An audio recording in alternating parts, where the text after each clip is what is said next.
Cancer cancer क्या होती है? नियोप्लाज्मा या नियोप्लाज्म, जहां आपको वर्ड दिखता है वो कैंसर को इंडिकेट करता है। कैंसर में अब अलग अलग टर्मिनोलॉजी आपको देखने को मिलती है। ओंकोलॉजी के अंदर क्या होती है? कैंसर होती है कि नॉर्मल सेल की growth, protein synthesis occur in 90 time. Normal cell growth से 90% उसकी ग्रोथ ज्यादा होती है कैंसर सेल की।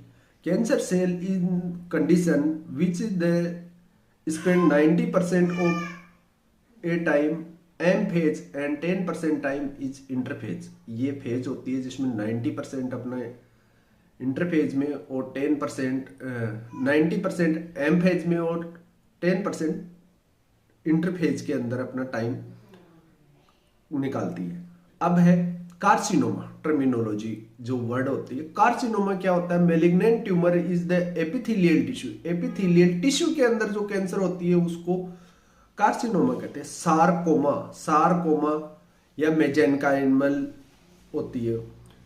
ये कहाँ पे होती है? सारकोमा होता है टिश्यू के अंदर है, मसल्स के अंदर है, कनेक्टिव टिश्यू के अंदर जो कैंसर पर प्रेजेंट होती है। कनेक्टिव टिश्यू का मतलब हो गया कि ब्लड का ही कनेक्टिव टिश्यू बोला जाता है।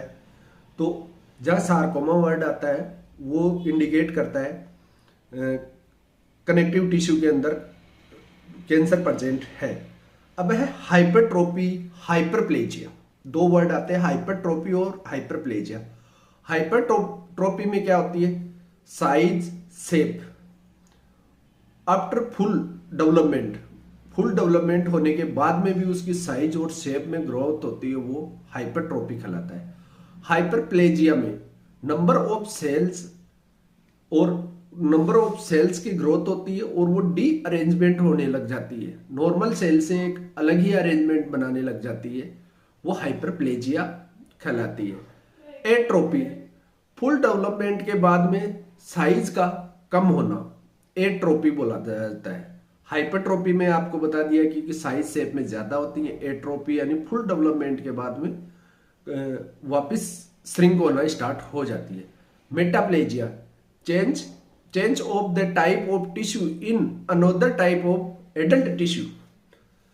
मेटाप्लेजिया में चेंज हो जाते हैं, एक नॉर्मल टिश्यू होता है वो अनदर एडल्ट टिश्यू में चेंज हो जाता है। अब है dysplasia alteration the size, shape and organisation of the different cell tissue and the regulating and showing the variable size and shape.